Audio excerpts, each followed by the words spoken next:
प्रतियोगी परीक्षा के सभी अभ्यर्थियों को नमस्कार। आज हम इस वीडियो के माध्यम से जानेंगे कि प्रतियोगिता में सफल होने के लिए क्या क्या चीज़ें हमें आनी चाहिए, कौन कौन सी ऐसी ट्रिक्स हैं जो कुछ अभ्यर्थियों को लगातार सफल से सफल बनाई जा रही है और जो कुछ अभ्यर्थियों को कठोर परिश्रम करने के बाद भी लगातार असफल बनाई जा रही है। सबसे पहले आप अपने दिमाग में से दो कन्फ्यूज निकाल लीजिए। पहला कि सफल होने के लिए हार्ड वर्क की ज़रूरत होती है और दूसरा सफल होने के लिए सब कुछ आना चाहिए। देखो, ये बात सच है कि हार्ड वर्क का कोई विकल्प नहीं है, लेकिन केवल हार्ड वर्क से ही कंपटीशन में नहीं जीता जा सकता, क्योंकि हार्ड वर्क तो उस परीक्षा में हज़ारों विद्यार्थी करते हैं, लेकिन चयन इन सभी हज़ारों का नहीं होता, चयन कुछ एक का ही होता है, क्योंकि सीटें सीमित होती है। और जो कुछ चयनित हो रहे हैं, सफल हो रहे हैं, उन लोगों ने हार्ड वर्क के अलावा भी कुछ तरीके अपनाए होते हैं और इन्हीं तरीकों को आज हम यहाँ पर इस वीडियो में सीखेंगे और समझेंगे, जिससे कि आपकी जो मेहनत है उसका आपको सदपरिणाम प्राप्त हो सके। दूसरा बिंदु, कई लोगों में गलतफहमी होती है कि सफल होने के लिए सब कुछ आना चाहिए, सारे टॉपिक के सारे पॉइंट सब कुछ आना चाहिए। देखो, सब कुछ सबको समझ में आ जाए, सब याद रह जाए, ऐसा संभव नहीं है। एक ही दिन में, एक ही डेट में, आज ही की डेट में इतना ज्ञान, इतने कंसेप्ट, थ्योरी, खोज और आविष्कार हो जाते हैं जिसको हम जिंदगी भर भी पढ़ें तब भी हम उनको नहीं सीख पाते। बड़े बड़े प्रोफेसर, बड़े बड़े विद्वान, यहाँ तक कि आईएएस में सफल होने वाले जो विद्यार्थी होते हैं उनको भी सब कुछ नहीं आता। इसलिए ये सब कुछ के चक्कर में मत पड़ो, ठीक है? तो फिर क्या पढ़ें, कितना पढ़ें, इन्हीं बातों को हम यहाँ पर कुछ ट्रिक्स से सीखेंगे, समझेंगे, जो कि आपके लिए बेहद कारगर होगी। तो अब तैयार हो जाइए और सुनिए ट्रिक्स नंबर फर्स्ट। जब भी आप किसी परीक्षा में पार्टिसिपेट करने का मन बनाएं, कोई भी कंपटीशन जिसमें आप भाग लेना चाहते हो, तो सबसे पहले आप उस परीक्षा के सिलेबस को हिंदी और इंग्लिश दोनों माध्यम में डाउनलोड कर लें और उसे कम से कम 20 से 25 बार अच्छी तरह से पढ़ें। उसके प्रत्येक बिंदु, प्रत्येक टॉपिक को अच्छी तरह से समझें और कंठस्थ कर लें। देखिए कि यहाँ तक कि आईएएस जैसी बड़ी परीक्षा में जो अभ्यर्थी सफल हुए हैं, उनका भी यही मानना है कि सफल होने का पहला पायदान, पहली स्टेप सिलेबस कंठस्थ होना चाहिए। क्यों? क्योंकि सिलेबस जो होता है वो मार्गदर्शक है, सबसे बड़ा मार्गदर्शक सिलेबस है। वो ही तय करेगा आपको क्या पढ़ना है, कितना पढ़ना है, ताकि आपकी मेहनत व्यर्थ नहीं जाए और एक दायरे में रह करके आप पढ़ाई करें जो कि सीधे सीधे आपकी इस परीक्षा से जुड़ी हुई हो। इसलिए सबसे पहला काम, आपको सिलेबस कंठस्थ हो जाना चाहिए। पॉइंट नंबर 2, ट्रिक्स नंबर 2, जब आपका सिलेबस बिल्कुल कंठस्थ हो जाए, उसके हर टॉपिक, हर बिंदु पर आपकी एक समझ, एक व्यू बन जाए, इसके बाद अब आप विगत 3 से 4 साल के पेपर को डाउनलोड करें और उन पेपरों का विश्लेषण करें। उन पेपरों में देखें कि ये प्रश्न कौन से टॉपिक से आया है, ये प्रश्न किस लेवल का है, किस स्तर का है, और इस प्रश्न को इस परीक्षा में पूछने के पीछे क्या उद्देश्य है, क्या औचित्य, क्या लॉजिक है। देखिए, कोई भी प्रश्न किसी भी परीक्षा में बेवजह नहीं पूछा जाता। पेपर सेटर किसी परीक्षा में किसी प्रश्न को रखता है तो इसके पीछे कोई न कोई लॉजिक होता है। या तो वह प्रश्न समाज और देश के लिए काफ़ी महत्व और उपयोगी का होता है, या फिर वह प्रश्न उस विषय विशेष का बेहद महत्वपूर्ण होता है, या फिर वह बिंदु उस समय जब यह पेपर बना था समसामयिकी में, पत्र पत्रिकाओं में छाया हुआ था किसी घटना के संदर्भ में। ऐसा कोई लॉजिक होता है तभी पेपर सेटर किसी प्रश्न को किसी पेपर में रखता है। तो आप विगत 3-4 साल के पेपर डाउनलोड करके उनका विश्लेषण करें, देखें कौन से यूनिट से आया है, पूछने के पीछे क्या वजह है। ऐसा सारा 2-3-4 दिन तक अच्छी तरह से इसको समझें, विश्लेषण करें। ऐसा करने से आपको 2 फायदे होंगे। एक तो आपको अच्छी तरह से समझ में आ जाएगा जब आप तैयारी करोगे तो क्या पढ़ना है और क्या नहीं पढ़ना है, या आप अपना मन खुद कहने लग जाएगा। और दूसरा, ऐसा करने से अब आपकी पढ़ाई शुरू हो जाएगी, आपकी रिदम बैठ जाएगी, आपकी लय बैठ जाएगी और आप तैयारी करना शुरू कर दोगे। ठीक है साहब? तो ये 2 पॉइंट क्लियर हुए। पहला, आप सिलेबस अच्छी तरह से कंटेस्ट कर लें। दूसरे नंबर पर आप 3-4 साल के पेपर को डाउनलोड करके उनका अच्छा विश्लेषण कर लें। और तीसरे नंबर पर जब ये दोनों काम आपके कंप्लीट हो जाएं तो तीसरे नंबर का पॉइंट होता है जो कि सबसे ज़्यादा महत्वपूर्ण होता है कि पढ़ना कहाँ से है, यानी कौन सी पुस्तकें पढ़नी है। मैंने पहले ही कहा है कि दुनिया में ज्ञान की कोई कमी नहीं है। प्रत्येक टॉपिक पर 25-25 बुक्स अवेलेबल है। पूरे सिलेबस में आपकी 500 बुक हो जाए, इतनी मार्केट में किताबें उपलब्ध है। क्या इन सारी किताबों को हम पढ़ सकते हैं? मान लिया कि आपने पढ़ लिया तो क्या इनको हम याद रख सकते हैं? क्या हम इतना सारा पढ़ करके उलझेंगे नहीं?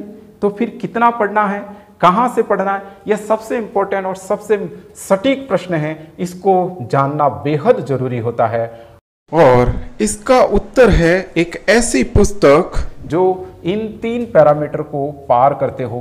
पहला पैरामीटर है कि वह पुस्तक प्रामाणिक होनी चाहिए, यानी कि किसी राजकीय संस्था से या सरकार के द्वारा मानकीकृत होनी चाहिए, स्टैंडर्ड होनी चाहिए। दूसरा, वह पुस्तक सर्वसुलभ होनी चाहिए, अर्थात जयपुर जैसी मेट्रो सिटी से लेकर के कुशलगढ़ के किसी छोटे से गांव तक हर जगह उपलब्ध होनी चाहिए। और तीसरी और सबसे महत्वपूर्ण बात, वह पुस्तक सस्ती होनी चाहिए। और ऐसे 3 पैरामीटर को पार करने वाली पुस्तक जो होती है वो मुख्यतः रूप से 2 ही होती है। एक होती है माध्यमिक शिक्षा बोर्ड की पुस्तक और दूसरी होती है NCERT की पुस्तक। यानी ज़्यादातर जो प्रश्न हैं NCERT और माध्यमिक शिक्षा बोर्ड की पुस्तकों से ही आते हैं। यहाँ तक कि नीट जैसी बड़ी परीक्षा, IAS है, RS है, क्लर्क है, हर एक परीक्षा के पेपर जो होते हैं उसको बनाने के लिए पेपर सेटर इन्हीं पुस्तकों को रेफर करते हैं। ये बात अलग है कि ये किताबें आपको ऊपर नीचे आड़े टेढ़े चारों तरफ से अच्छी तरह से आनी चाहिए, क्योंकि प्रश्न घुमा करके भी पूछा जा सकता है, सीधे सीधे लाइनों में नहीं पूछा जा सकता। तो ये आपकी पाठ्य सामग्री हो गई, मुख्य पाठ्य सामग्री। प्राथमिक पाठ्य सामग्री क्या हो गई? NCERT की पुस्तक और माध्यमिक शिक्षा बोर्ड की पुस्तक। ठीक है, अब इन पुस्तकों के अलावा गाइडों का क्या महत्व है, नोट्स का क्या महत्व है? तो गाइड और नोट्स जो होंगे वो आपकी सहायक सामग्री है, द्वितीयक सामग्री है। जब कभी आपको माध्यमिक शिक्षा बोर्ड और NCERT की पुस्तक को पढ़ने में, सीखने में, समझने में दिक्कत आ रही हो, सॉल्यूशन की जरूरत हो, सरलीकरण की जरूरत हो, या अपर लेवल पे जाकर के कोई सोच डेवलप करनी हो, थोड़ा सा ज़्यादा नॉलेज की आवश्यकता पड़ रही हो समझने के लिए, तो ऐसी स्थिति में इनको सहायक सामग्री के रूप में, द्वितीयक सामग्री के रूप में गाइड्स और नोट्स को उपयोग में लाया जाएगा। बाकी मुख्य पाठ्य सामग्री आपकी NCERT और माध्यमिक शिक्षा बोर्ड की पुस्तकें ही रहेगी।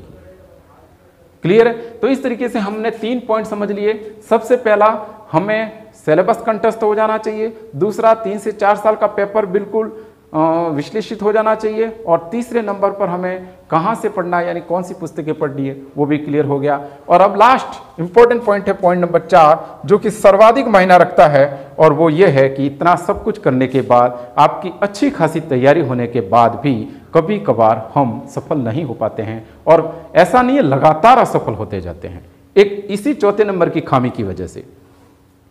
आपको जान करके हैरानी होगी, पेपर सेटर जो परीक्षा में प्रश्न रखते हैं उसमें सिर्फ आपके ज्ञान की जांच नहीं होती है, आपके केवल नॉलेज की जांच नहीं होती है। नॉलेज के अलावा भी कई और बिंदु, जैसे आपकी पर्सनैलिटी, आपकी मानसिकता, आपकी साइकोलॉजी, इन सब चीज़ों की जांच भी प्रश्नों के माध्यम से की जाती है। परीक्षा में ऐसे प्रश्न पूछे जाते हैं जो आपके ज्ञान के अलावा आपकी कौशल, आपकी समझ, आपकी मानसिकता की भी जांच करते हैं। तो जो चौथे नंबर का पॉइंट है वो आपके इमोशंस और मानसिकता से रिलेटेड है। और ये जो पॉइंट है वो आपके एग्जाम हॉल का है, यानी पॉइंट नंबर 3 तक आपकी तैयारी कंप्लीट हो चुकी है, आप परीक्षा में बैठने की स्थिति में आ चुके हो। अब आप परीक्षा के हॉल में गए हो और वहां पर आपकी क्या मानसिकता है, वहां पर आप भावनात्मक रूप से कितने संबल हो, प्रबल हो, वो भी आपकी संपूर्ण तैयारी और सफलता को प्रभावित करती है। अब इसको हम इस तरीके से देखते हैं कि कल्पना करें पेपर आ गया बेहद कठिन, बहुत कठिन आ गया।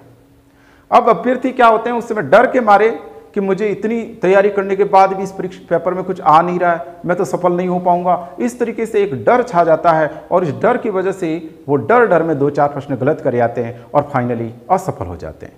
वहीं दूसरी ओर एक अभ्यर्थी है, वो मानसिक रूप से प्रबल है, भावनात्मक रूप से संबल है। वो विद्यार्थी क्या विचार करता है पेपर कठिन है, मैंने अच्छी तैयारी की है, मुझे नहीं आ रहा है, तो डेफिनेटली किसी को भी नहीं आ रहा होगा, खुश हो जाता है कि चलो अच्छा हुआ किसी को भी नहीं आ रहा है। और फिर क्या कोशिश करता है, क्या कहता है अपने आप से उसी एग्जाम हॉल में बैठे बैठे कि मैं ये जो पेपर कठिन है उसमें एक भी प्रश्न गलत नहीं होने दूंगा जो मुझे आ रहे हैं। सारे प्रश्नों को बिल्कुल अच्छी तरह से देख करके उनके OMR शीट में मार्क करूंगा, कहीं पर भी OMR शीट में मार्किंग में मिस्टेक नहीं करूंगा, किसी प्रश्न को पढ़ने में मिस्टेक नहीं करूंगा, सभी प्रश्नों को सावधानी से पढ़ूंगा क्योंकि प्रश्न वैसे भी मुझे कम आ रहे हैं, पेपर कठिन है, तो मेरे पास पर्याप्त समय की तो कोई दिक्कत है ही नहीं, मैं इसलिए सारे प्रश्नों को अच्छी तरह से पढ़ूंगा और बहुत अच्छी सावधानी रखूंगा। और साथ ही तय करता है कि एक प्रश्न ऐसा और करके आऊंगा जो मुझे नहीं आता और उसको भी मैं सही करके आऊंगा, और वो एक प्रश्न उसको जिता देता है और हर बार वो जीतता है, इसी स्ट्रेटेजी और इसी रणनीति और इसी भावनात्मक प्रबलता की वजह से। दूसरी तरफ कभी कभी क्या होता है कि पेपर सरल आ जाता है और सरल पेपर में कई अभ्यर्थी अपनी भावनाओं पर काबू नहीं रख पाते। पहला प्रश्न आता है, दूसरा आता है, तीसरा आता है, चौथा आता है और फिर क्या खुशी खुशी 4 गोले गलत करे आते हैं, खुशी खुशी 4 गोले गलत करे आते हैं और फिर घर पे आते हैं, आराम से खाना वाना खाते हैं, फिर बैठते हैं, शाम को पेपर खोलते हैं खुशी खुशी, क्योंकि मन में यही रहता है कि बस अब तो सफल हो ही गए, पेपर बहुत अच्छा था, सब कुछ आ रहा था। और जब तसल्ली से बैठ करके पेपर खोलते हैं और पढ़ते हैं कि निम्न में से कौन सा नहीं है और देखते हैं अरे यार इस पर तो नहीं लिखा था, मैंने तो नहीं को नहीं देखा। और ये बात उनको घर पे जाके समझ में आती है और जब पूरे पेपर को पढ़ते हैं पता चलता है 3-4 प्रश्न गलत हो गए। अब आप देख लीजिए वो पेपर सरल था, सबको सब प्रश्न आ रहे थे, एक भी प्रश्न किसी भी तरीके से गलत हुआ यानी आप मेरिट से बाहर। अब आप खुशी खुशी में जो 4 गोले गलत करके आए हो तो बताइए किस तरीके से सफल हो पाओगे। इसलिए एग्जाम हॉल में पूरी तरीके से मानसिक रूप से और भावनात्मक रूप से स्थिर रह करके पेपर देना भी बहुत जरूरी होता है। तो ये 4 पैरामीटर हैं, इसके अलावा भी कई बातें हैं जो मैं किसी अन्य वीडियो में बताऊंगा। अगर आपने 4 पैरामीटर को, इन 4 बिंदुओं को, इन 4 ट्रिक्स को अगर अपने दिमाग में रखा और इस रणनीति के अकॉर्डिंग तैयारी की तो मैं विश्वास देता हूं कि आपकी सफलता में कई प्रतिशत संभावना बढ़ जाएगी। जय हिंद।